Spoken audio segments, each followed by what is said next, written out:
ಆಗತ್ತೆ ಅಂತ ನನ್ನದೊಂದು ಭಾವನೆ. ಸರ್, ದೇಶದಲ್ಲಿ 10 ವರ್ಷಗಳ ಕಾಲ ಸರ್ವಾಧಿಕಾರ ಆಡಳಿತದಲ್ಲಿದೆ. ಈ ಮೋದಿ 10 ವರ್ಷದಲ್ಲಿ ಏನೇ ಮಾಡಿದ್ರು ಅದು ಮೋದಿ ಹೆಸರೇ ಆಗ್ತಿದೆ. 10 ವರ್ಷದಿಂದ ಏನು ಆಗೇ ಇರಲಿಲ್ವಾ ಅನ್ನೋದು.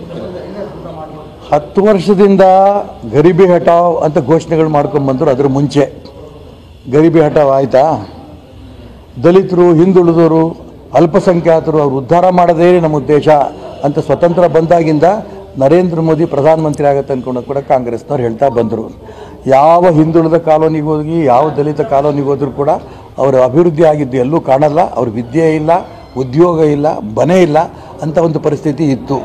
ಇದ್ರ ಜೊತೆಗೆ ಅಲ್ಪಸಂಖ್ಯಾತರು ಓಟ್ ತೊಗೊಳೋದಕ್ಕೆ ಅಲ್ಪಸಂಖ್ಯಾತರ ಅಭಿವೃದ್ಧಿ ಅಂತ ಹೇಳ್ಕೊತ ಬಂದರು.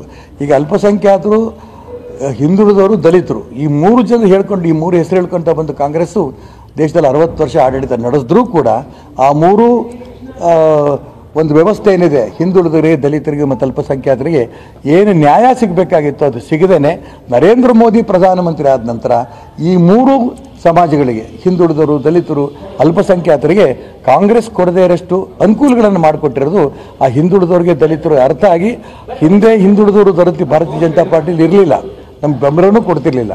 ಈಗ ಹಿಂದುಳಿದವರು, ದಲಿತರು ಅತಿ ಹೆಚ್ಚು ಬೆಂಬಲವನ್ನು ಕೊಡ್ತಾ ಇರೋಂಥ ಸಂದರ್ಭದಲ್ಲಿ ಇಡೀ ದೇಶದಲ್ಲಿ ಯಾವುದೇ ಚುನಾವಣೆ ನಡೆದರೂ ಕೂಡ ಭಾರತೀಯ ಜನತಾ ಪಾರ್ಟಿ ಹೆಚ್ಚು ಸ್ಥಾನವನ್ನು ಪಡೆಯೋದಕ್ಕೆ ಕಾಂಗ್ರೆಸ್ಸರು ದಲಿತರಿಗೆ, ಹಿಂದುಳಿದವರಿಗೆ ಮಾಡಿರೋಂಥ ಮೋಸವನ್ನು ಅರ್ಥ ಮಾಡಿಕೊಂಡು ಅವರು ದಲಿತರು, ಹಿಂದುಳಿದವರನ್ನು ಭಾರತೀಯ ಜನತಾ ಪಾರ್ಟಿಗೆ ನರೇಂದ್ರ ಮೋದಿ ಬೆಂಬಲ ಕೊಡ್ತಿದ್ದಾರೆ. ಅಲ್ಪಸಂಖ್ಯಾತರು ಅಲ್ಲೂ ಇಲ್ಲೂ ಕೊಡ್ತಾ ಇದ್ದಾರೆ. ಬರುವಂಥ ದಿನ ಅದು ಆಗತ್ತೆ ಅಂತ ನನ್ನದೊಂದು ಭಾವನೆ. ಸರ್, ದೇಶದಲ್ಲಿ 10 ವರ್ಷಗಳ ಕಾಲ ಸರ್ವಾಧಿಕಾರ ಆಡಳಿತದಲ್ಲಿದೆ. ಈ ಮೋದಿ 10 ವರ್ಷದಲ್ಲಿ ಏನೇ ಮಾಡಿದ್ರು ಅದು ಮೋದಿ ಹೆಸರೇ ಆಗ್ತಿದೆ. 10 ವರ್ಷದಿಂದ ಏನು ಆಗೇ ಇರಲಿಲ್ವಾ ಅನ್ನೋದು. 10 ವರ್ಷದಿಂದ ಗರೀಬಿ ಹಟಾವ್ ಅಂತ ಘೋಷಣೆಗಳು ಮಾಡ್ಕೊಂಡ್ಬಂದರು. ಅದ್ರ ಮುಂಚೆ ಗರೀಬಿ ಹಟಾವ್ ಆಯಿತಾ? ದಲಿತರು, ಹಿಂದುಳಿದವರು, ಅಲ್ಪಸಂಖ್ಯಾತರು ಅವ್ರು ಉದ್ಧಾರ ಮಾಡೋದೇ ನಮ್ಮ ಉದ್ದೇಶ ಅಂತ ಸ್ವತಂತ್ರ ಬಂದಾಗಿಂದ ನರೇಂದ್ರ ಮೋದಿ ಪ್ರಧಾನಮಂತ್ರಿ ಆಗತ್ತೆ ಅಂದ್ಕೊಂಡು ಕೂಡ ಕಾಂಗ್ರೆಸ್ನವ್ರು ಹೇಳ್ತಾ ಬಂದರು. ಯಾವ ಹಿಂದುಳಿದ ಕಾಲೋನಿಗೆ ಹೋಗಿ ಯಾವ ದಲಿತ ಕಾಲೋನಿಗೆ ಹೋದರೂ ಕೂಡ ಅವರ ಅಭಿವೃದ್ಧಿ ಆಗಿದ್ದು ಎಲ್ಲೂ ಕಾಣಲ್ಲ. ಅವ್ರ ವಿದ್ಯೆ ಇಲ್ಲ, ಉದ್ಯೋಗ ಇಲ್ಲ, ಮನೆ ಇಲ್ಲ ಅಂತ ಒಂದು ಪರಿಸ್ಥಿತಿ ಇತ್ತು. ಇದ್ರ ಜೊತೆಗೆ ಅಲ್ಪಸಂಖ್ಯಾತರು ಓಟ್ ತೊಗೊಳೋದಕ್ಕೆ ಅಲ್ಪಸಂಖ್ಯಾತರ ಅಭಿವೃದ್ಧಿ ಅಂತ ಹೇಳ್ಕೊತ ಬಂದರು.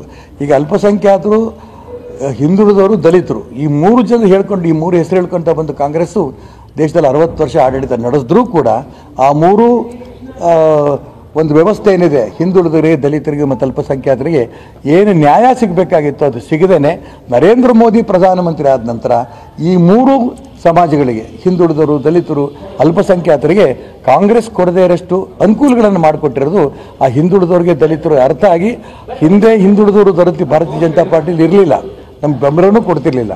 ಈಗ ಹಿಂದುಳಿದವರು, ದಲಿತರು ಅತಿ ಹೆಚ್ಚು ಬೆಂಬಲವನ್ನು ಕೊಡ್ತಾ ಇರೋಂಥ ಸಂದರ್ಭದಲ್ಲಿ ಇಡೀ ದೇಶದಲ್ಲಿ ಯಾವುದೇ ಚುನಾವಣೆ ನಡೆದರೂ ಕೂಡ ಭಾರತೀಯ ಜನತಾ ಪಾರ್ಟಿ ಹೆಚ್ಚು ಸ್ಥಾನವನ್ನು ಪಡೆಯೋದಕ್ಕೆ ಕಾಂಗ್ರೆಸ್ಸರು ದಲಿತರಿಗೆ, ಹಿಂದುಳಿದವರಿಗೆ ಮಾಡಿರೋಂಥ ಮೋಸವನ್ನು ಅರ್ಥ ಮಾಡಿಕೊಂಡು ಅವರು ದಲಿತರು, ಹಿಂದುಳಿದವರನ್ನು ಭಾರತೀಯ ಜನತಾ ಪಾರ್ಟಿಗೆ ನರೇಂದ್ರ ಮೋದಿ ಬೆಂಬಲ ಕೊಡ್ತಿದ್ದಾರೆ. ಅಲ್ಪಸಂಖ್ಯಾತರು ಅಲ್ಲೂ ಇಲ್ಲೂ ಕೊಡ್ತಾ ಇದ್ದಾರೆ. ಬರುವಂಥ ದಿನ